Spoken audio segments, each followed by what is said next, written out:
Welcome to this tutorial on using Microsoft Access 2010. In this tutorial we will be moving through a number of sessions in order to design and implement a university registration system. In the first session of this tutorial we will learn how to use Microsoft Access 2010 to create the database tables and relationships. To open Microsoft Access 2010, first you'll have to go to your Start menu, All Programs, navigate to Microsoft Access, then click on Microsoft Access 2010.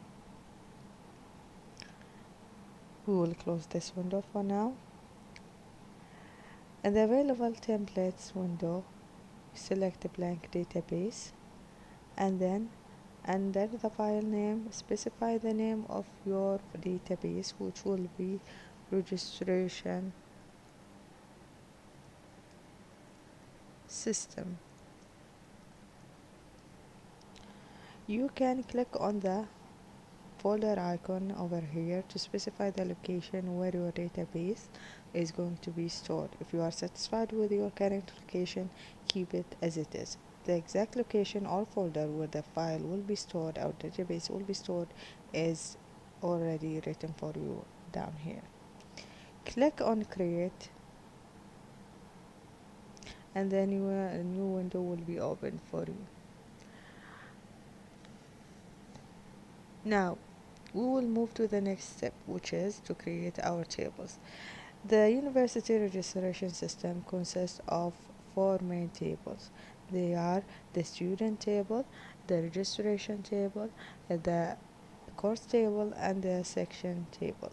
We will create the student table first. To create the student table, we are going to change the table view from datasheet view to design view. To do that, all you have to do is to click on the table 1 name here,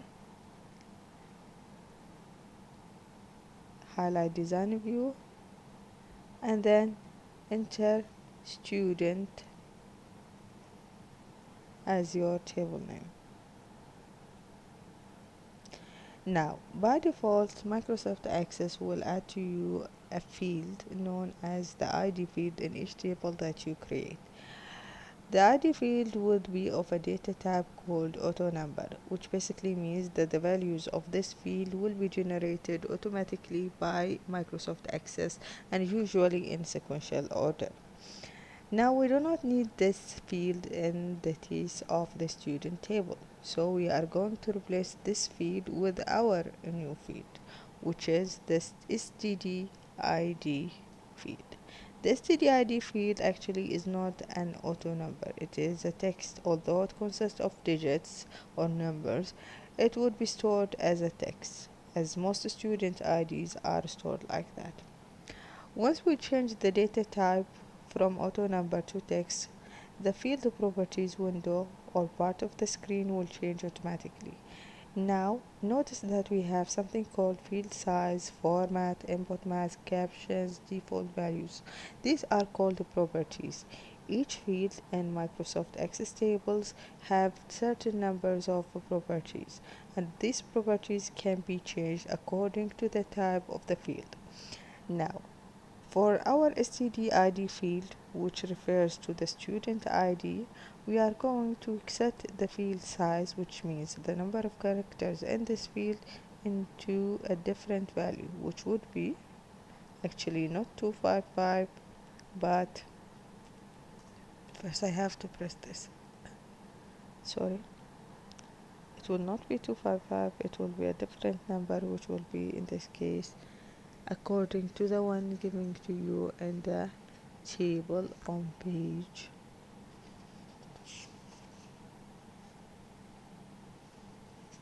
Let me see, page 10. So, this TDID is of a data type text. Its size is 10. And also we are going to set a caption for that field, which will be student ID. This caption will help us identify where the exact nature of this field.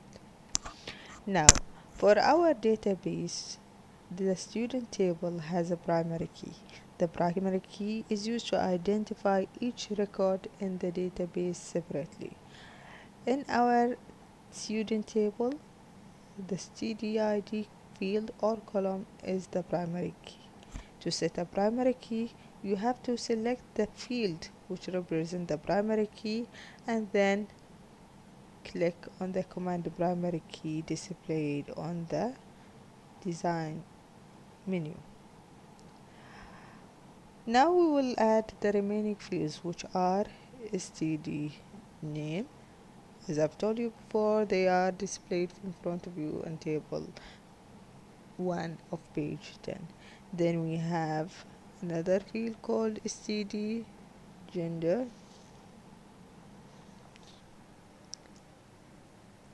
Then we have another field called std birth date, std mobile, std email,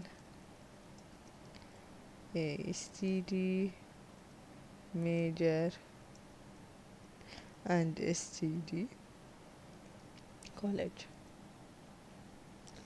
Set the remaining characteristics, data types, attributes for each of the fields as again specified in table 1. This means that for student name it would be text of 255 characters, and you can set the caption to the word name.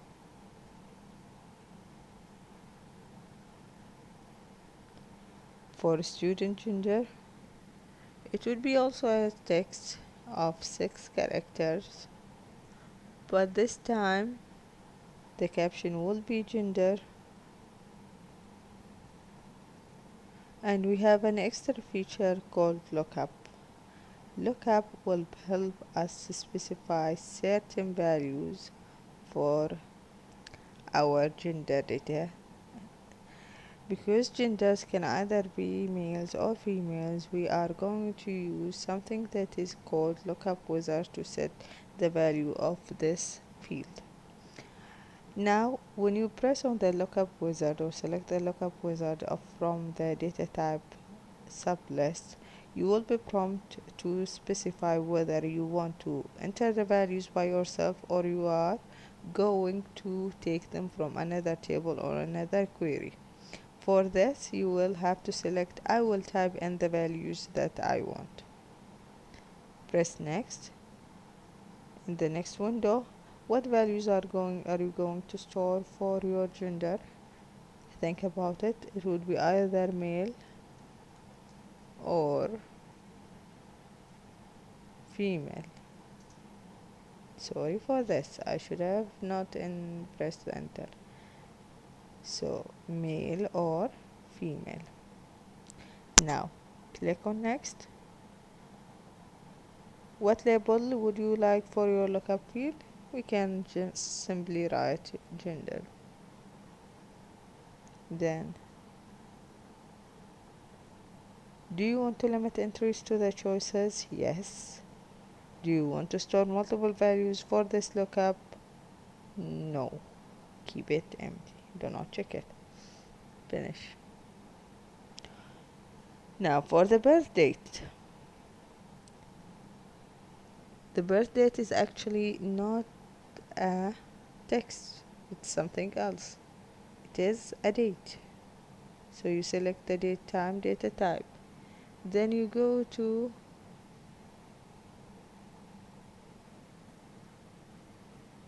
format. You have to specify the format. To do that, you will go to input mask, save it. Then you should select the format that you want for your users to enter the date. We will keep it like this: month, day, year. If you want to try it, you can do that by simply clicking on this text box. click next, then next, and then finish. For student mobile, you can keep it as a text, you can keep it as a number, but it would be better if you keep it as a text, because sometimes when you store mobile numbers you would enter characters like dashes, and it would be more of a meaning or a sense, it would have more sense, let's say, to keep it as a text. Now you can specify the input format or input mask as we have done previously with the birth date. You go to input mask, sorry, yes, input mask here, you save it. Now is it a phone number? Yes. If you're not satisfied with the format that is displayed in front of you, you can of course edit the list of input mask wizard by pressing the edit list, and you can specify the exact format that you want, like introducing a new dashes, a new plus signs or things like that, and then it would show you sampled it how it would look like. When you are satisfied, you press the close, you press the next, you press the next, and then here it will ask you, do you want to display the symbols or no? So we will keep the symbols displayed, it would be easier for user to understand. Now it's not working. Yes, it got fine. We'll press on next, then we'll move on to finish. For the student email, you can set it as a text. Of course, you can specify the input mask as we have done previously with the student birth date and student, let's say, I forgot about it, student birthday. Then for the student major, you can keep it as a text. For the student college, it would also be good to keep it as a text. We have specified the characters of our database table student. Now we will save it. Just right click on this student tab and then click on save, and everything will be saved for you. You can create the other tables using exactly the same method that we have followed here. Thank you.